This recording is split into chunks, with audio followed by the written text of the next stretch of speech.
And then here's the thing, Terrell comes back to the U.S. after committing treason, joining a foreign army, fighting the U.S. He comes back, says he was a hero because he never surrendered, gets elected to office, and then becomes the leader of the Democratic Party, which is the largest party in Texas in the late 19th century. And he writes the voting laws in Texas. Who do you think doesn't get to vote? This is what the founders wanted. They wanted any wars the United States fought to be wars where there was a broad consensus and where the president could not just send forces somewhere. That seemed like the role of a king, not the role of a president to them. It's not a new civil war. It's an old one. These are vestiges of that. These are people and ideas that have carried over into our present day. Jeremi Suri is a historian and Mack Brown Distinguished Chair for Leadership in Global Affairs at UT Austin. He's an authority when it comes to U.S. history and public affairs and has written 11 books on the subjects. He's often featured in major newspapers and magazines and is a frequent guest on the top podcasts. In this interview, we discuss the United States after the Civil War. Actually, Dr. Suri argues that the Civil War never ended, so that's what we really dug into. But before we start, don't forget to subscribe. And now we start. I want to read you a quote and I want you to comment on it. Worries about a new civil war in America are misplaced because the Civil War never fully ended. This is from your book, Civil War by Other Means, which is amazing, by the way. Can you comment on that quote? Yes, I think there are a lot of people who have been saying that we might be entering a new civil war. They look at the conflict between Biden and Trump, between Democrats and Republicans, between MAGA and non-MAGA, and they think, wow, this might become another civil war. I don't think so. I think the elements of the original Civil War, many of those elements are not there today. For instance, you don't have the same divisions within the U.S. military. You don't actually have regional divisions in the way you did at that time. But many of the elements of the original Civil War have not finished. That war is still ongoing, and our divisions today are not new divisions. They're old divisions, and they are old conflicts that we're dealing with. For example, one of the big issues in the United States is whose votes should count. We're a democracy, but we've always been a democracy that has had restrictions on who can vote. Initially, only white property male owners could vote. Then over time, we expanded the franchise to include people who didn't own property, to include women. But we have a big debate today over who should vote, how they should vote, if they should vote early. All of these arguments about voting and voter fraud are old arguments. We've yet to resolve how we think people should vote and what voting protection should look like in the U.S. That goes back to the Civil War, and it continues today. It's one of many examples. In order to understand, I think Civil War, we kind of have to start a little earlier at the formation of Republican Party, which probably also a little bit late, but anyway, formation of Republican Party, let's start there, and let's talk about Lincoln coming to the power. Well, this is really important. I'm glad you brought this up. The Republican Party is one of the new elements in American politics in the decade before the American Civil War. The Republican Party is a new party formed in part by Abraham Lincoln and others. And it's a party made up of people largely from the Middle West, from places like Wisconsin, Michigan, Ohio. They are white men who do not own slaves, and they don't like slavery, because slavery gives power to the slave owners and slavery brings down their wages. They get paid less because people can find slaves to do things in the South. At the same time, they're uncomfortable with the big New York businesses, which they feel are not serving their interests as small business owners. So the Republican Party is a party created in small towns in the Midwest among white men who are opposed to slavery, but also opposed to many elements of what capitalism is becoming. They want capitalism and democracy that serves ordinary people.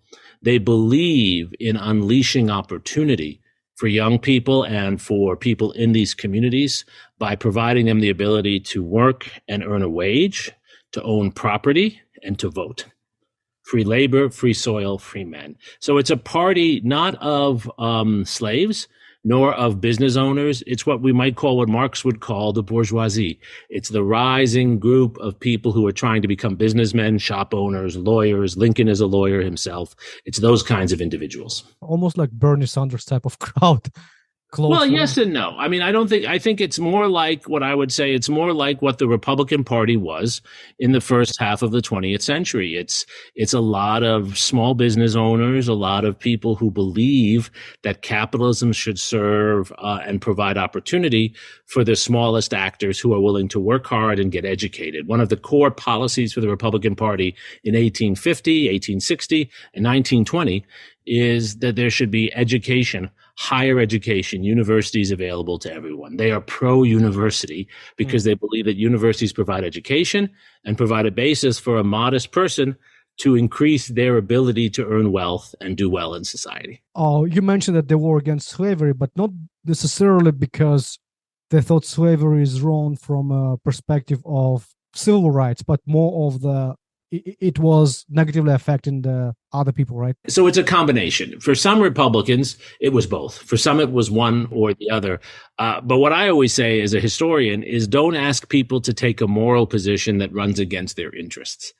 Morality is most effective, and people will adopt a strong moral position on things like slavery when it's also in their interest to eliminate slavery. And so what you have with the Republican Party is a conjunction of people who are religiously motivated to be opposed to slavery. They see it as ungodly. They see it as an infringement, or shall we say, an overstep of human power. But at the same time, they also see an economic interest in doing away with slavery. And the secret of politics, right, is to align economic interests and moral beliefs. And that's what the Republican Party does. And how did Republican Party eventually misplace? Is it Whigs? How they were called? The Whig Party, which was the other party in addition to the Democratic Party, that was the party of John Quincy Adams, for example.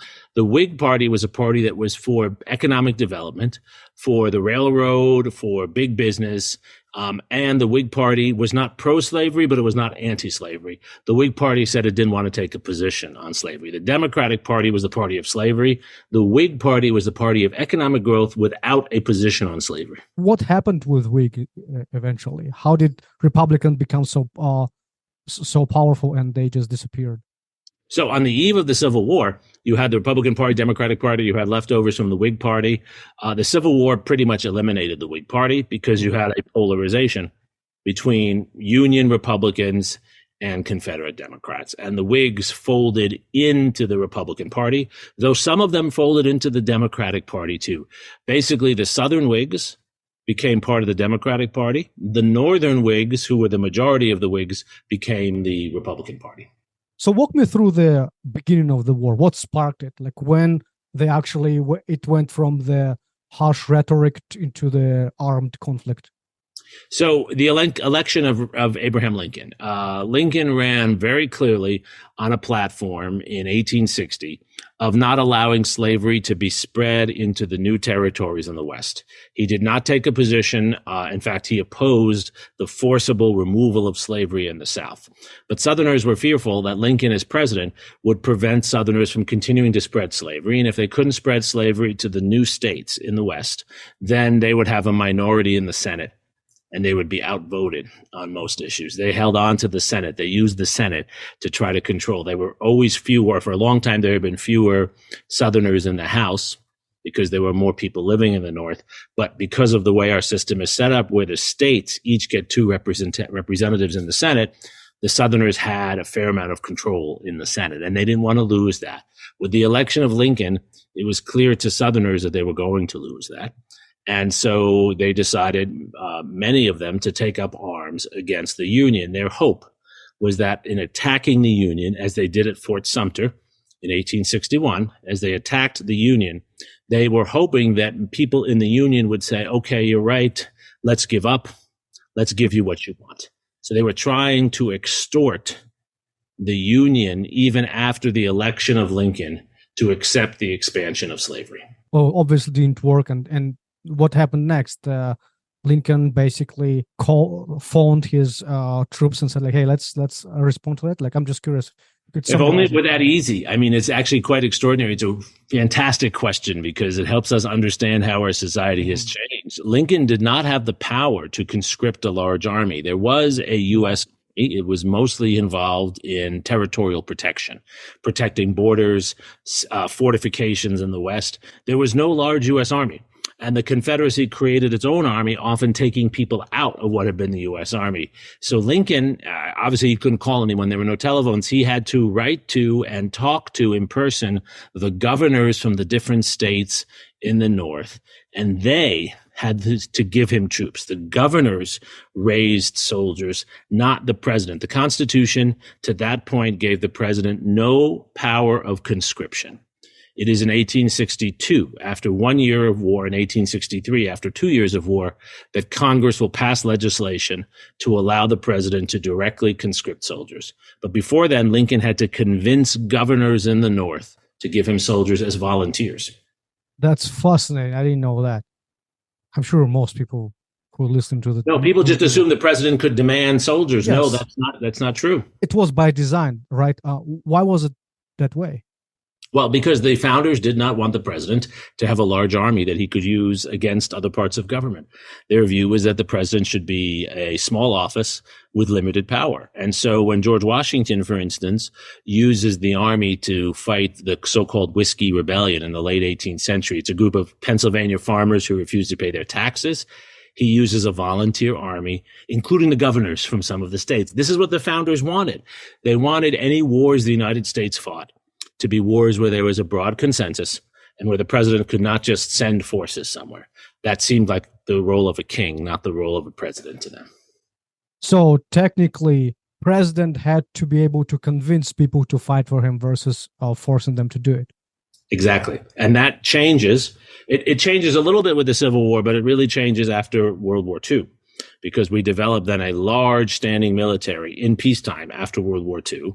And as all of your listeners, I'm sure, know, repeatedly after World War II, presidents will send U.S. troops to Vietnam, to Korea, to Iraq, without a declaration of war, and only ask for permission afterwards. That was not possible in 1860, 1861. So how did it end? Like, why did North win? Is it merely because of the number? They outnumbered the South, or there was something else? So the North won through what turned out to be a war of attrition. Initially, Lincoln and his general McClellan believed that they could quickly force the Southerners to surrender because they had so many more forces, as you said. And they thought it would be a quick war. And the first volunteers in the Union thought it would be quick. This is quite common. People always think wars will be quick. They always think they're stronger than they are. The Confederates recognized it would be a long war, but they did believe that they could very quickly convince Northerners to stop fighting. Why would you want to send your son to die to protect slaves, right? So both sides anticipated the other would back down sooner. Neither side did. And in fact, what we know as historians is what wars do is they deepen the resolve of both sides. Once people die from your own side, you start fighting more, not less. And so the war becomes a war of attrition. In the long run, after losing a lot of battles, the Union is able to turn things around as Lincoln gets better generals who understand, Generals Grant and Sherman in particular, that the way to beat the South is not to try to outmaneuver them, but to corner Southern forces and destroy them, starve them, bombard them. And so we fight a very deadly, more than 500,000 deaths, very deadly war, long war, designed over time to give the Southerners basically nothing left to fight with, to starve them out. And that's really what happens. By 1865, the Confederate Army has run out of people. They're bringing children into their army. Many Confederate cities, like the capital Richmond, have run out of food. And so they have to surrender because they have nothing left, really. So that's a classic war of attrition. And that's how many wars are fought. That's what's happening in Ukraine right now. That's a war of attrition. And to me, it looks very, very similar, actually. Just because the South capitulated or surrounded, the Southerners didn't just drop their guns, right? Something continued happening on the different pockets of the country. So this is what happens after a war of attrition, right? After a war of attrition, what more often happens than not is that those who have been forced to surrender don't believe they lost. They believe they just ran out of supplies. And this is the story that Southerners start to tell themselves. The Union didn't beat us. We just ran out of enough food. And so temporarily we stopped. We were defeated by an overwhelming force, but not a better force. And so what you do not have after the Civil War is a widespread consensus that the Confederacy was wrong. The consensus that emerges, what I write about early in the book, is that many Southerners believe they had to surrender, but that they were still right, and that they surrendered even though they had the good cause, the honorable cause, they call it. And that rhetoric, I'm sorry to say, continues to today. Most people don't believe that today, but the point of my book is there still are some. People who have Confederate flags on their cars. Yeah. People who say the war was about states' rights, not slavery, which is nonsense. They were fighting for slavery, right? So these myths of Southern righteousness are able to survive because the Southerners surrendered, but they don't feel they were completely defeated. One thing that I think I realized from the book is you arguing that the fact that Southerners were not punished was like a moral hazard, right? Yes. Is it fair? Absolutely right. One of the things I came to believe from the research, I did not believe this before I did the research. I mean, it's really important. The reason we research these topics and write about them is because when you read the facts, when you read the letters, when you read the documents, you learn new things. And I believed coming into the book that mercy was always better. That's my moral inclination, right? I prefer to show mercy to people. I don't like prisons. I don't like the death penalty. These are just my personal views, right? But reading through this, what's clear is that there's too much mercy shown to the Confederate leaders. They're brought back in and allowed to become, in many cases, leaders again in their states, and they never feel they were wrong. So they find ways to do a lot of the same old behavior because they aren't punished. And I've come to believe, and I think the book shows, it's very hard to persuade people of new things. You can change their behavior through law and punishment and incentives.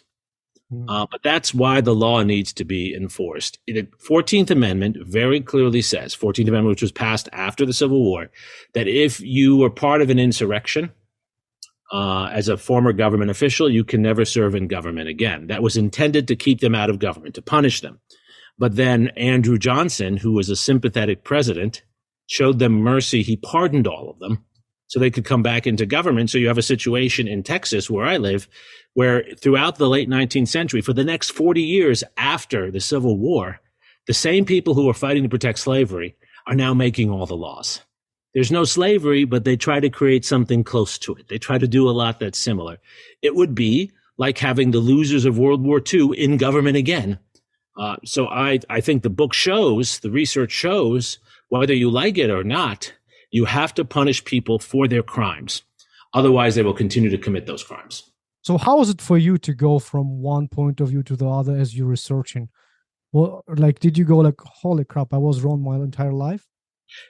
Yeah, it's less that. It's more you realize that what you thought doesn't match the facts. And I think it's not that I feel my impulse to mercy is the wrong impulse. I just think we can have an inclination, an impulse, but if we're real thinkers, it has to be realistic. It has to be connected to the world we live in.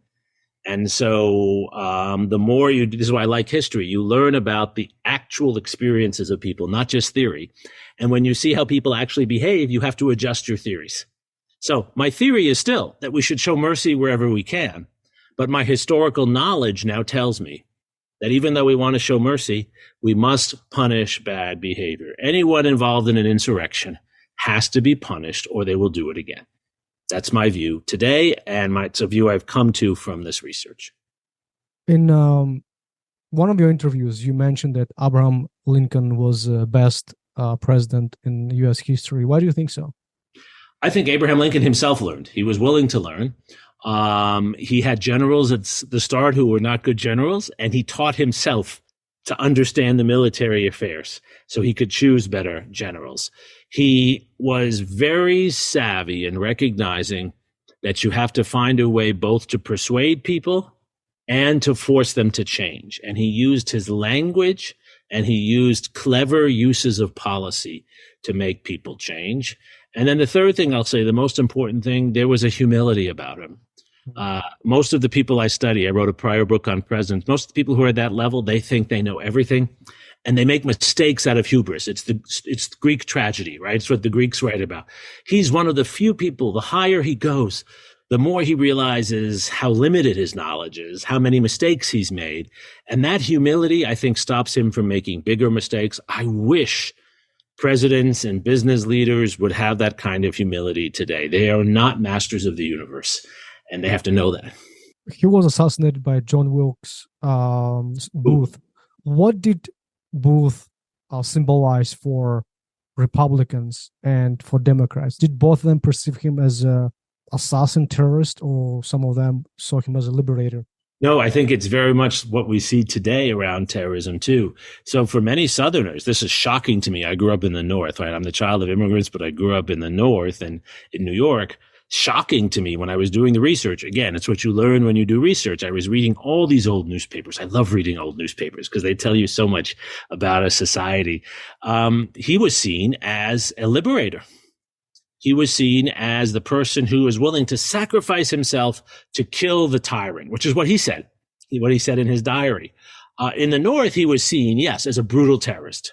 In the South, he was seen as a hero. And as I point out in the book, after a while, the Southerners find his body after he's killed, and they bury him and give him an honorable burial. And for 50 years, people would come to his grave in Baltimore and pay tribute, leave flowers, similar to what you see for other terrorists, right? We look at terrorists around the world. I often think these are horrible, killers, but then there's a whole community that sees them as liberators. And that's important for us. It doesn't make Booth less horrible, but it helps us to understand the divisions of that time. And it helps us to understand how different people see the same events in different ways.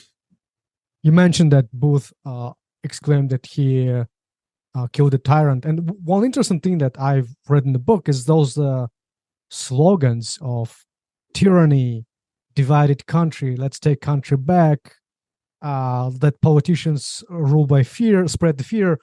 It's so reminiscent of today's time. And I was pretty surprised. So nothing really changed, seems like. I think that's true. And part of the point is, even though most of that rhetoric I find offensive, many reasonable people find it legitimate because it has a history. This is the point. When you say something that people have been saying for decades, oftentimes it sounds reasonable because people have been saying it for so long. And so we need to recognize that history. Let me put it very clearly. The most offensive words you hear today, the racist words from certain people, they're not new. And because they're old, they seem traditional and acceptable to some people. And that's what we have to contend with. You studied history your entire life. And as a student, were you taught that Booth was a terrorist? I was. And doing the research made me better recognize that even though I still think he's a terrorist, thousands of Americans thought otherwise and still think otherwise. In the same interview where you mentioned that Lincoln was the best president, you said the worst was Andrew Johnson. Yes. Who was actually his vice president. Correct. So Lincoln made Johnson his vice president for political reasons. This is another flaw in the American system. I love the American system, but it has a lot of flaws. Our job as historians is to see the flaws so we can improve, right? The founders always wanted us to improve our system. And one of the flaws is that vice presidents are often chosen not because they're qualified, but because they help politically. They help the person they think to get elected. But then if they become president, it's a real problem. And that's definitely true with Andrew Johnson. It's true with Chester Arthur at the end of my book, too, in the 1880s. Andrew Johnson was the only Southern senator, he was from Tennessee, who did not secede, who did not join the Confederacy. And he didn't because even though he was pro-slavery, he was pro-union. And so Johnson stayed in the Senate, the only Democrat. And so Lincoln, when he was running for re-election in what was going to be a very difficult re-election during a war, he wanted to show, as presidents often do, that he was reaching out to the other side. And so he made Johnson his vice president. He never intended for Johnson to have any power. Wow. Johnson was a drunk. He was drunk even at the inauguration. He was not prepared for this role. But then when Lincoln was assassinated, just 1 month after his inauguration for his second term, Andrew Johnson took over. And at that time, Congress did not meet between April and December. They met from December to March. So Johnson had almost full control of the government, almost dictatorial control for 8 months, which was a big, big problem because he was incompetent, he was dumb, and also he sympathized with the losers, with the Southerners. He didn't like the plantation owners, but he sympathized with poor whites in the South, and he hated African Americans. And so he tries to reverse. It's a strange thing. You win a war, and then the new leader tries to reverse all the things you won in the war. And how did he reverse it? Like, what did he... Well, so the first thing he did was he tried to pardon, as I said, began by pardoning many different Confederates, people who had committed crimes. He was pardoning them because they were his people, right? This is a big another problem with our system. Presidents should not have pardoning power. I don't think they should have this power. It's a vestige from monarchy, right? But the other thing he does that's really why he's impeached is that Johnson refused to implement the laws from Congress. The Constitution is very clear. Congress makes the law. The president executes the law. The president cannot say, I disagree with the law from Congress. I'm not going to implement it. He can try to veto it, but if his veto is overturned, he has to enforce the law, right? It's just like I can be the professor in the classroom, but I have to enforce the law, whether I like it or not, in the state and in the country that I am in. He expressly refused. And so this created a tension between Congress and the president. Congress passed laws, for example, protecting the rights of former slaves to vote, protecting the rights of former slaves to have freedom from violence. And to these civil rights and other laws, he refused to implement them. And this kind of leads us to the Alexander Watkins Terrell, right? Yes. Who was that figure and why? What's his significance? So this was another part of brand new research, things I didn't know about before I started this project. I mean, I really want to emphasize that. The great thing about being a historian is you don't have the answers when you start. You have questions and you find the answers. Alexander Watkins Terrell and a whole group of people like him who I discuss in chapter 3 of the book. These are Confederates who, instead of surrendering, decide they're not going to surrender. They go to Mexico. Terrell was a judge from Houston. He joined the Confederate Army.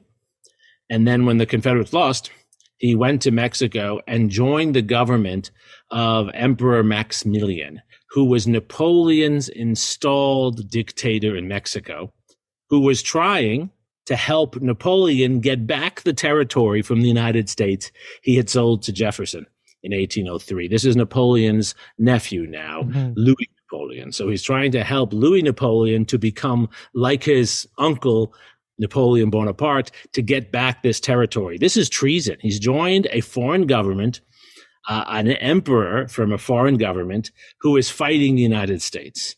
Terrell works for Maximilian.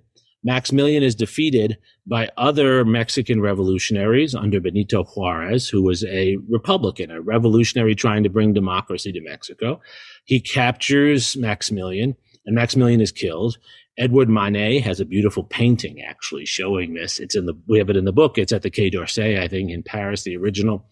And then here's the thing. Terrell comes back to the U.S. after committing treason, joining a foreign army, fighting the U.S. He comes back, says he was a hero because he never surrendered, gets elected to office, and then becomes the leader of the Democratic Party, which is the largest party in Texas in the late 19th century. And he writes the voting laws in Texas. Who do you think doesn't get to vote? This is horrible. This is the equivalent, almost, of a former Nazi coming back and actually running a government. And this happens because he's not punished. He's pardoned by Andrew Johnson. And because many Texans and other Southerners believe they didn't really lose the war, that they surrendered, but that he was still right. So this is terrible. This is why we have Jim Crow.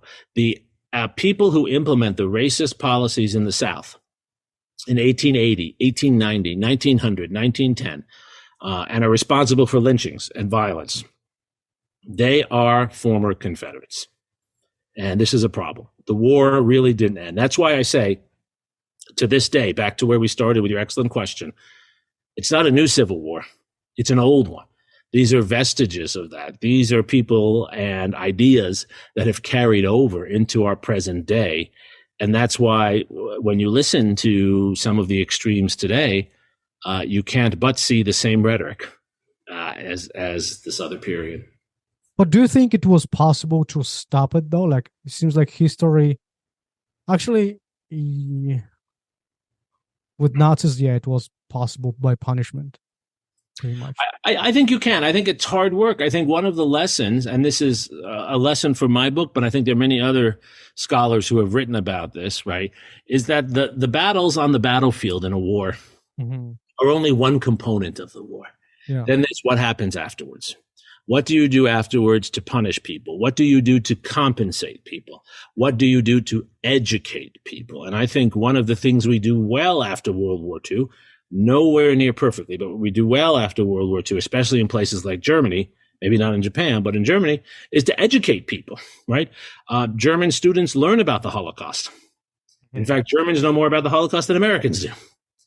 And that's important. So it's not that this kind of continued conflict is inevitable, but it's that you have to work hard after the battles to move on, to bring new people in and to educate people about what the war was about and why one side lost.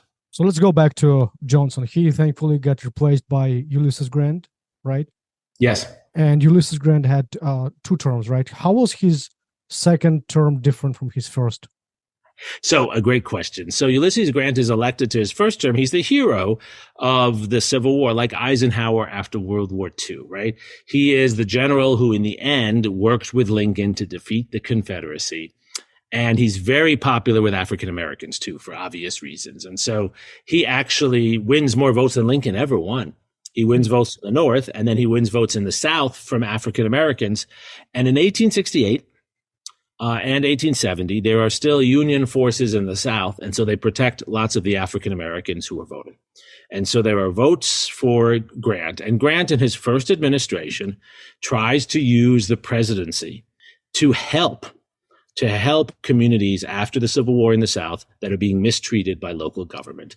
So one of the things Grant does is he creates the Justice Department that everyone hears about in the news today. There's no Justice Department in the Constitution. The Constitution has an Attorney General, the attorney for the country, the lawyer for the country.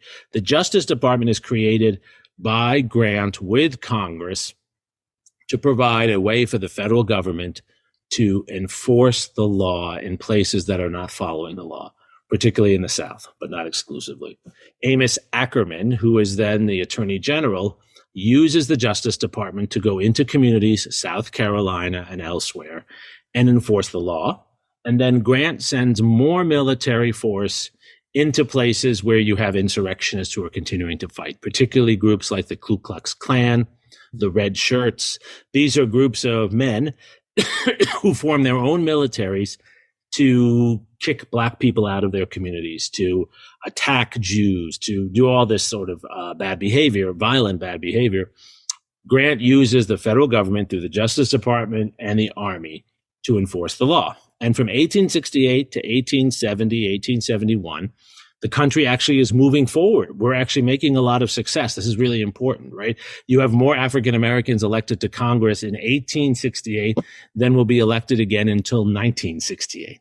So there's a lot of good things that are happening. State constitutions are rewritten. But then by 1870, 71, even within Grant's own party, there's more and more resistance to this. Why? Because it costs money. And because Northerners are getting tired of it. They keep saying, why do we have to spend so many resources on this? We've won the war. We have opportunities to make money in the West. Why should we be spending our money in the South? And then in 1873, right after Grant's reelection, you have a major economic recession caused by the collapse of many of the railroads that had been overcapitalized. There were too many railroads, not enough people riding on the railroad. Classic case, right? Yeah. And that bubble collapses. And so even well-intentioned Northerners, well-intentioned Republicans say, Grant, we don't want to do this anymore. We want to spend our money at home, right? You see people saying this today about Ukraine, for example, right? Yeah. We don't want to support this. We want to spend our money at home. And so it makes Grant's second administration very difficult. And many of his enemies accuse him of corruption. As I point out in the book, he was not very corrupt at all, but he did have people around him. Many of his friends misused their power. And so that also became a way to discredit what Grant was doing. So he leaves office very unpopular as president. Again, so many parallels. It's crazy. And 1976 election. What's 1876? I'm sorry, 1876. Yes. So the 1876 election is also classic and relevant because it shows how difficult our election system is in the U.S. You have a very divided country. Mm. And we don't know. To this day, we don't know who won that election. We really don't, because it's so close, and because the Electoral College, which is another flaw in our system, makes a close election difficult to figure out. So you have 3 states, Louisiana, Florida, and South Carolina. In each of those states, you have a divided Electoral College, which is to say you have the election is so close, it's hard to know who had more votes than the other. There is some fraud. There are also some people who are prevented from voting, and they're counting this by hand, right? They're counting the ballots by hand. Very hard to know. But unlike in other countries where if you have 50-50, you give some to one, some to the other, it's all or nothing. You get all the electoral votes of the state or you get none. So you have disputed electors. It's different from today because in 2020, there was no dispute. It was clear that Biden had won those states. This is not clear. In those states, you have 2 sets of electors. Each says they are the correct set of electors. If Hayes, the Republican, gets them, he becomes president. If Samuel Tilden, the Democrat from New York, if he gets some of them, even one of them, he's president because he was so close in the numbers, right? It's disputed. There's no agreement, and they go months without any clarity on this. There's talk of actually going back to war. They create a commission. The commission deadlocks. The Senate is overwhelmingly on the side of the Republicans. The House is overwhelmingly on the side of the Democrats. They're divided on this issue. It's very hard to move forward. So in the end, an agreement is made between the Republicans and the Democrats, a bargain, where Hayes, the Republican, will become president, but he agrees to take all Union forces out of the South and to allow Southerners to basically run things as they wish, giving them many concessions. In addition, he also promises to give them more money. Here's the interesting thing, right? The Southerners, the Confederates, want less federal power, but they want more federal money. They want money for infrastructure, for dams. They want money as subsidies for their farmers.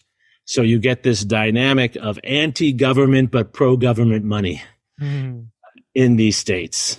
And that, to some extent, limits the power of the federal government. Now, limits Hayes' ability to actually make a lot of changes in the South.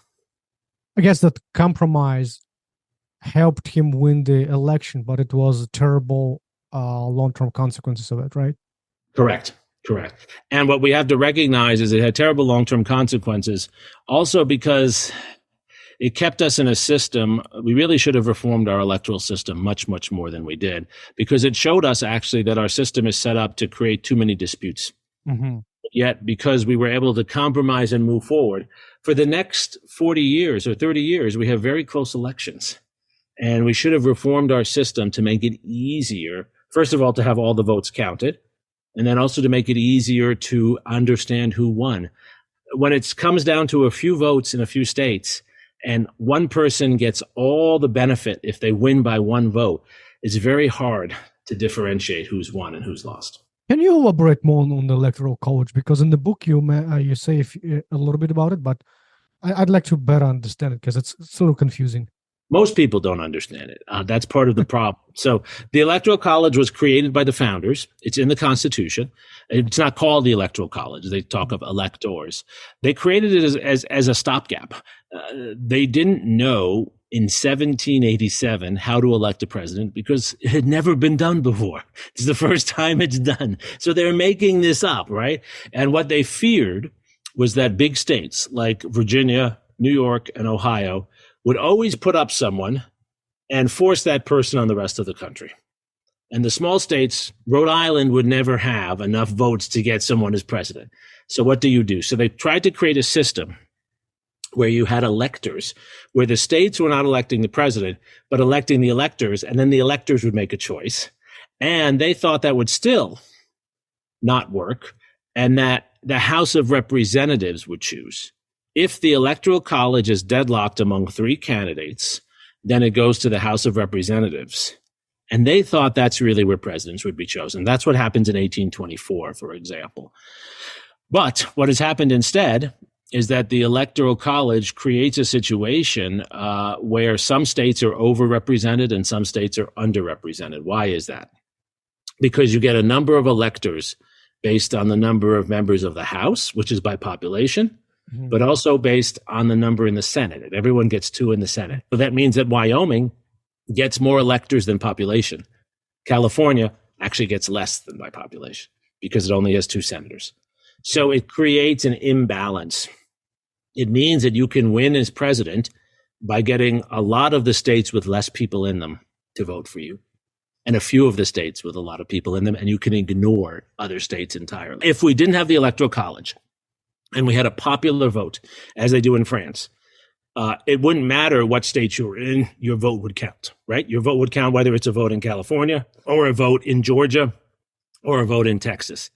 But now, because of the Electoral College, all that matters is who wins the majority in the state, and that person gets all the electors in that state. So, as a consequence, if you're a Republican, you don't even try to win California.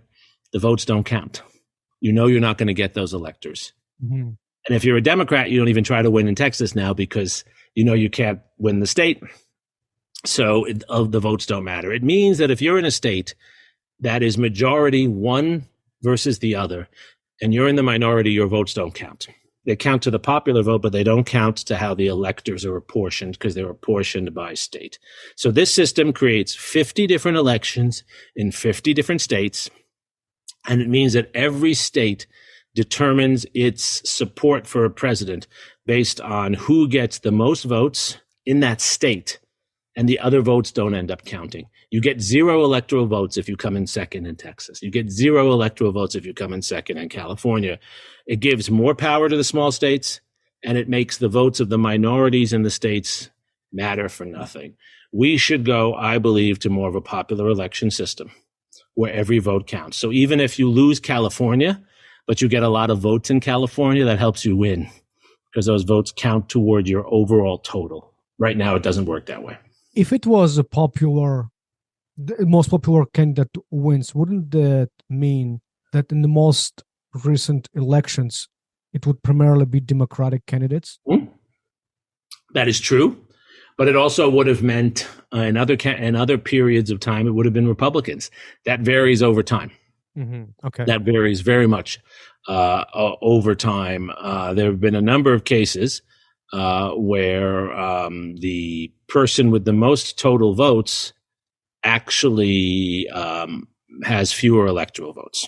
Benjamin Harrison, 1888, for example. And then you have cases such as Woodrow Wilson in 1912, where you have less than a majority of the total vote, and that person becomes president. By the way, that's Lincoln too. Lincoln had less than a majority. He had a plurality. Our system might work better. It's also easier, right? Notice how hard it was for you to explain the Electoral College. Yes. How easy it is instead to say every vote counts. Every vote counts as one, and we add them up. It means there'll be less place for fraud, because now the problem is when you do things in every state, a few votes in one state has a disproportionate effect, right? Who wins that one state by one vote changes everything. If it's a total number of votes, it's much easier to tabulate it, much easier to monitor it. The strength of the Electoral College system is not that it's an Electoral College, it's that it's decentralized. Mm-hmm. It does make it hard to hack the American system because there's so many different elections, right? That's a good thing. But we don't have to have the Electoral College for this. I just want to get back to the original point. The Electoral College was not created by the founders to be permanent, and it is not a democratic device. It's actually a limitation on democracy. We should remove it. We should reform it. And in 1876, it made it much harder to have an election. Is it possible to remove it though? Like I don't see how anything going to be done. Well, a constitutional amendment.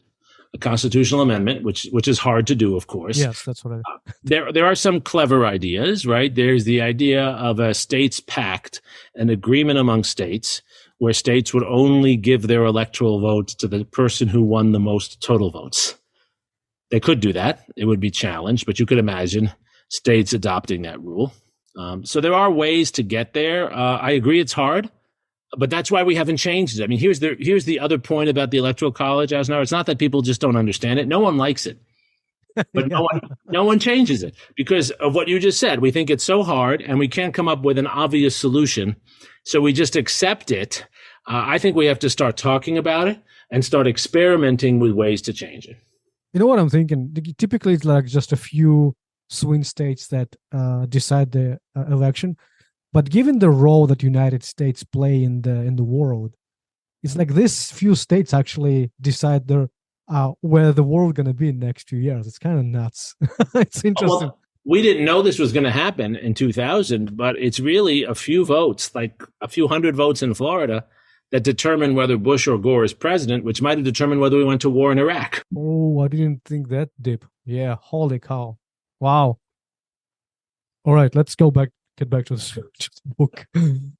James Garfield, what was interesting about his presidency? So Garfield is the person who comes after Hayes. Hayes is the one who, in this deal that we talked about, in this bargain, becomes president after the 1876 election in 1877. He's not able to do much as president. And then Garfield, also a Republican from Ohio as well, replaces him as president. And Garfield shows a lot of potential because Garfield was a member of the Republican Party who believed strongly in continuing to push for civil rights, continuing to push for reform. He was, in this sense, a little more aggressive and a little more of a true believer, and he had shown that as a member of Congress. What makes Garfield's presidency tragic is that just a few months into his presidency, he is shot. He's not shot by a political opponent or a terrorist in the way of John Wilkes Booth. He's shot instead by a deranged man who wanted to get an office, who believed he was entitled to an office of some kind. And when Grant doesn't give it to him, he shoots him actually in a train station in Washington, D.C. Now, the interesting part of that story, too, is that Grant should not have died. It was a medical malpractice that then led to Garfield's death, not Grant, to Garfield's death. When Garfield is shot in the train station, as I describe in the book, a number of doctors are called in immediately. He's lying on the floor in the train station, and they stick their hands into the wound. He was shot in the back. And so they actually infect the wound.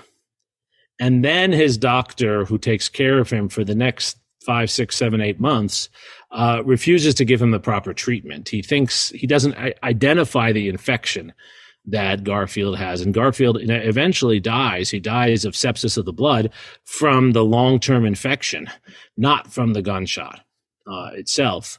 And there's an irony in this because the surgeon who oversaw Garfield was the top Union surgeon from the Civil War. So it tells you something about the problems with medicine in the Civil War.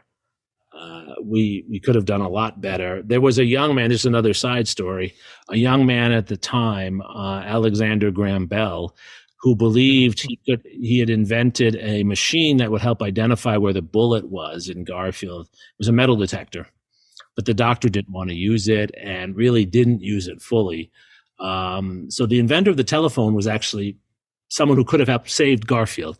But the doctor didn't want to actually use that treatment. It's a very tragic story. Garfield's death sets us back again because just like Andrew Johnson, Garfield has a vice president, Chester Arthur, who's a complete fool.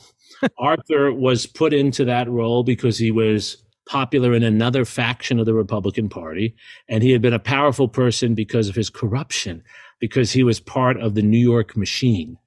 And of course, Garfield was from Ohio, so you needed someone from New York. Garfield dies, and Arthur becomes president, and he is completely incapable of doing the job, and he himself gets sick very soon. So you get this period for a number of years where you don't have real, serious presidential leadership.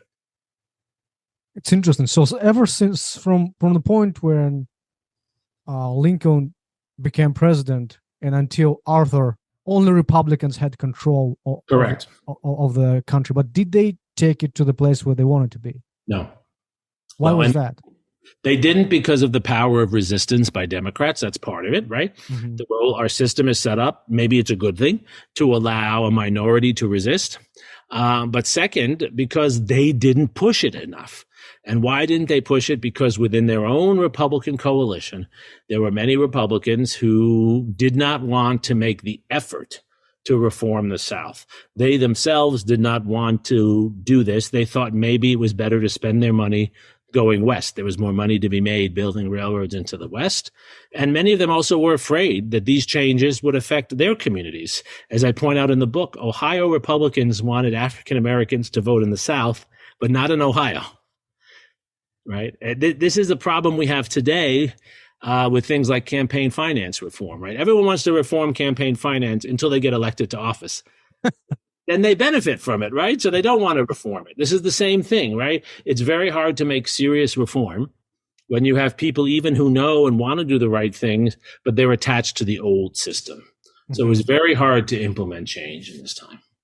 And then we have the first Democratic president coming to the power, Grover Cleveland? Grover Cleveland, yes. So Grover Cleveland is the first Democrat elected to the presidency. He's elected to the presidency in 1884. So as you said, from 1865 or from 1860 to this moment, Andrew Johnson is complicated because he was really a Democrat and vice president. But you can say from 1860 until 1884, you have Republican control of the presidency and at least one house, if not both houses of Congress, for the most part, with a few exceptions, right? 1884, Cleveland comes in as a Democratic president. Cleveland is from Buffalo, which is a sort of industrializing part of New York State, upstate New York. And he promises that he will help Southern planters, Southern farmers, and he'll help Northern business. He's not a rabid racist. He's not arguing to harm African Americans, but he's promising that the North will leave the South alone and that they will help the big plantation owners and others in the South to grow more cotton, to export more cotton. He wants low tariffs. Tariffs were used to raise money for the government and to keep foreign competition out. He wants low tariffs because low tariffs help the Southerners who want to export all of the things they grow, the tobacco, the cotton, things of that sort. So he's promising to actually help business grow during this period. And he becomes someone who a lot of people vote for because they see him as competent, pro-business, and they're fed up with the Republicans, fed up with Garfield and with Arthur and others. But the country's still very divided. Cleveland's elected for one term, then he loses to Benjamin Harrison, who's a Republican, in a very close election. In fact, Harrison has more electoral votes, but not more popular vote. He benefits from the Electoral College. And then Cleveland is elected again. He's the only president so far who's been elected to 2 terms, but not consecutive terms. How would you rate his presidency? Was he harmful to the original cause or not necessarily? Well, so he was at least competent, and he did make the office a bit more powerful. He used the office to encourage the United States to export more products. He believed in economic growth in that way. He used the office also to try to limit the power of unions. The Cleveland government was very, very anti-union. And during a series of strikes by railroad workers, miners, and others, he used the federal government. In fact, sometimes the former Confederates, he used them to put down strikes. So he was very anti-labor. He was very pro-railroad. Mm-hmm. But you could argue he did a lot, whether you think it's good or bad, to continue to promote the growth of the American economy. And this is a period, of course, when the American economy enters into a lot of growth. It's the beginnings of what we would call the Gilded Age in the United States. One interesting thing is, as I was reading about the book, is I realized that Republicans of that time is more in line with Democrats of this time and vice versa. How did that happen? How did they cross the paths like that? The switch occurs really. Some of it occurs during World War II when Franklin Roosevelt moves the Democratic Party to appeal to other groups, to appeal to individuals in the South who are not just white Southerners, but also African Americans, immigrants, and others. The New Deal is part of that story, but the real shift occurs in the 1960s when President Lyndon Johnson, who was a Democrat, supports civil rights. And then many Democrats who were anti-civil rights switch parties. And the Republican Party moves to the right to take that position. So to give you an example of what I mean, in the 1950s, if you were an African-American civil rights believer, you were probably a Republican, not a Democrat. Jackie Robinson, the baseball player, the first African-American baseball player in the major leagues, he was a Republican, not a Democrat. But in the 1960s, if you were a civil rights activist, you became a Democrat because it was the Democratic Party, John F. Kennedy, but particularly Lyndon Johnson, that appealed to you, that passed the Civil Rights Act of 64, the Voting Rights Act of 65.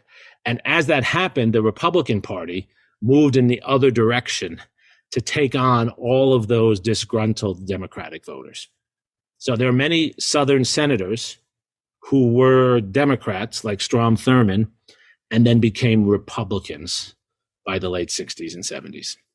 We touched base on that a little bit.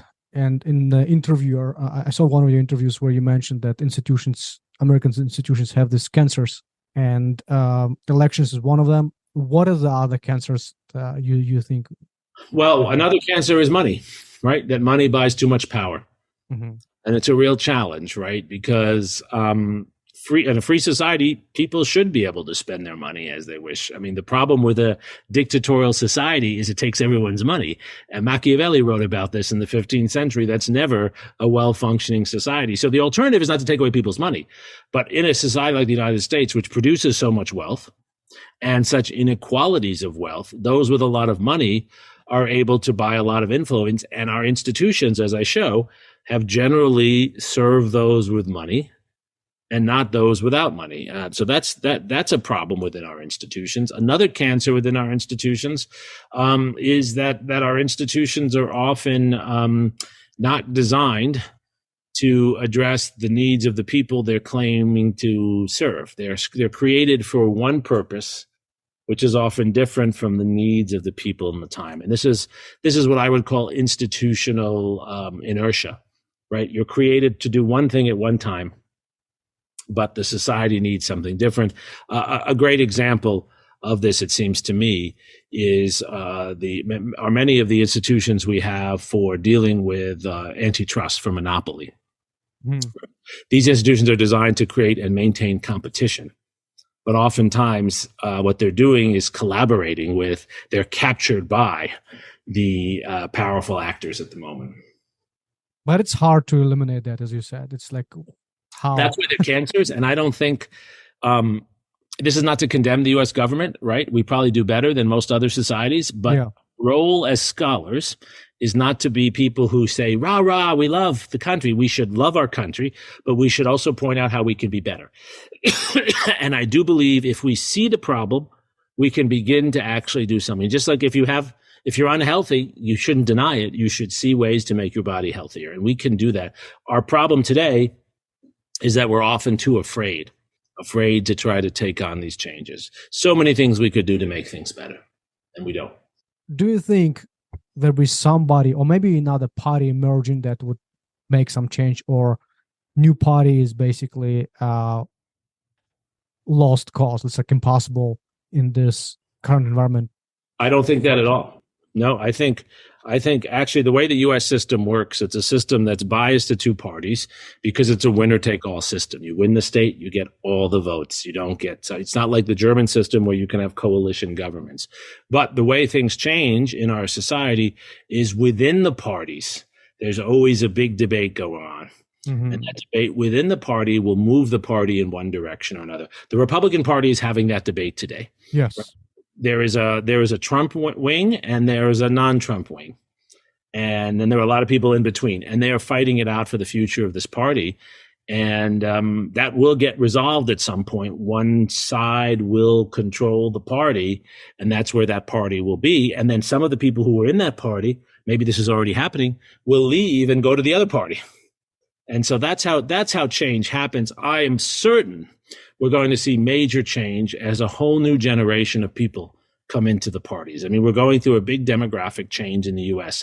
That's why we have so many old men holding on to power, right? Mm-hmm. It's a sign that there's a big change coming because they're holding on and they're afraid to give up.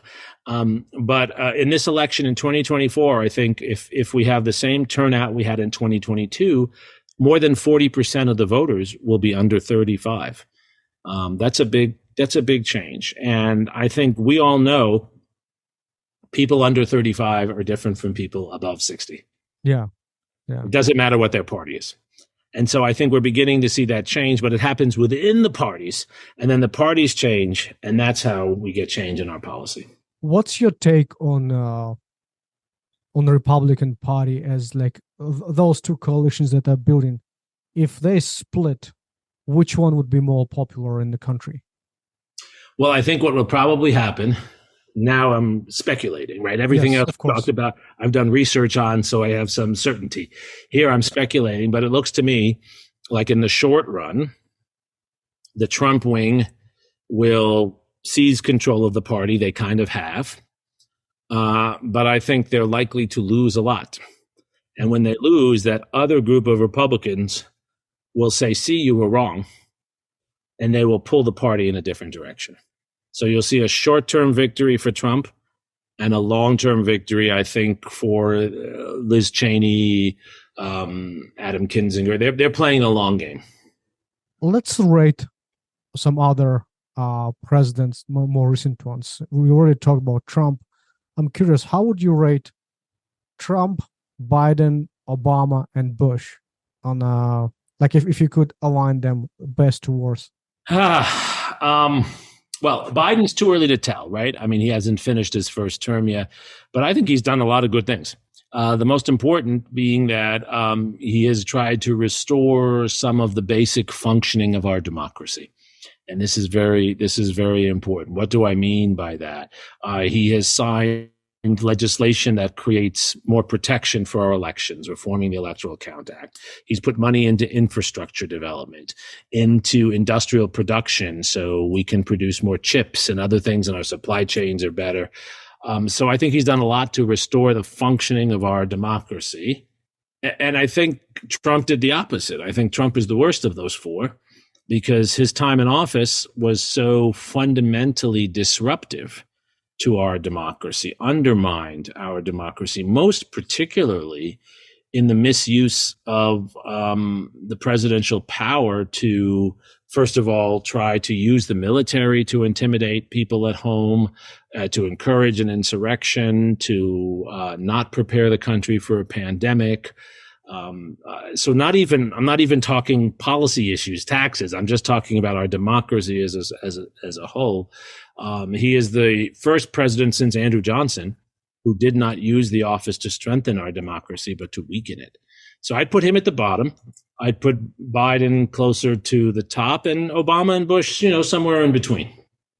Oh, interesting. You think Biden is better than Obama or Bush, or it's just too early to say? Well, I think it's too early to say, but I do think in some ways he has been better. Yes, I think he has brought to the office a recognition that the most important job you have as president is to make our democracy more secure. So he has used the office to do that, to invest in institutions that strengthen our democracy. He has not gotten, even though some people don't like the Justice Department prosecuting January 6th people, prosecuting Trump. There's no evidence Biden has gotten involved in that. He's actually stayed out of that, which I think is absolutely crucial. He's invested in encouraging more safer voting in our society. He's invested in encouraging infrastructure so people can conduct their lives better. I think what he's doing is actually making our democracy function better.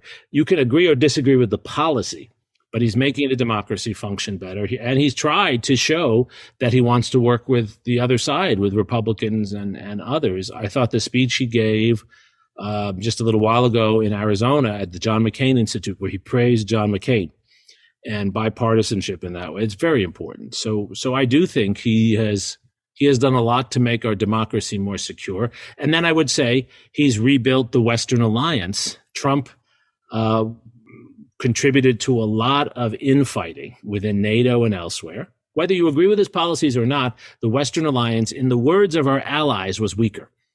If you talk to German leaders, Canadian leaders, French leaders, Biden just the opposite. And I think we have done well as a Western alliance responding to Russian aggression in Ukraine, in part because of Joe Biden. A stronger Western alliance is good for American democracy. As a historian and the person who actually wrote the book on presidency, right? Who do you think is the most overrated and underrated president in the history of the country? Great question. Overrated, easily John F. Kennedy. And I think John F. Kennedy might have been a good president. I'm not even saying he was a bad president, but he's treated as this hero because of the glamour and because he died young, right? And we remember him and we remember his potential. And maybe he would have become a great president. But what he had done when he was in office was pretty minimal. And in fact, he had some very big failures, like the Bay of Pigs invasion. So I think Kennedy's record is pretty mixed. But he's seen, I mean, I was just in Europe a few months ago, and everyone in Europe worships Kennedy as this great American president. And so he's definitely the most overrated, and we know why. Again, it's glamour, and it's the forever young. Underrated presidents, you know, I think that George H.W. Bush is very underrated. George H.W. Bush, to me, looks better with time for a few reasons. First of all, what he was criticized for by Republicans actually was his strength. He was someone who worked with Democrats and Republicans. He made budget deals. He was able to keep the government functioning. He had a recession, but he did a pretty good job, I think, in managing that. Of course, he did an excellent job in the Gulf War. He was pushing the Israelis and the Palestinians and their neighbors to make an agreement in the Middle East. He was not a man of flashy or great eloquent insights, but he was a very effective leader, and he had the best team in a long time with Secretary of State James Baker, NSC advisor Brent Scowcroft. So he wasn't sexy, but he was someone, I don't even think he was a great president, but he was a very good president and a very good man, a man of integrity, a model. I do think it's important for leaders to model the right kind of behavior. He did that as well. And so, I'd kind of like to have him back as president in some ways. So you wrote 11 books. In which order do you think your book should be read? Oh, very good question.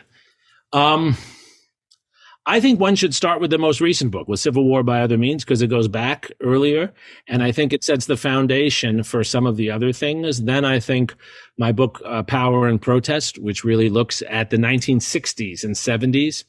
And then I think the book on presidents and how presidents, then nation building, because that's the foreign policy part of presidents. And then from there. But I would start with the most recent book because it's a kind of foundation for many of the other arguments. Well, Dr. Suri, thank you very much for your time. It was a pleasure speaking with you. I've enjoyed it. You asked wonderful questions. I really enjoyed the conversation.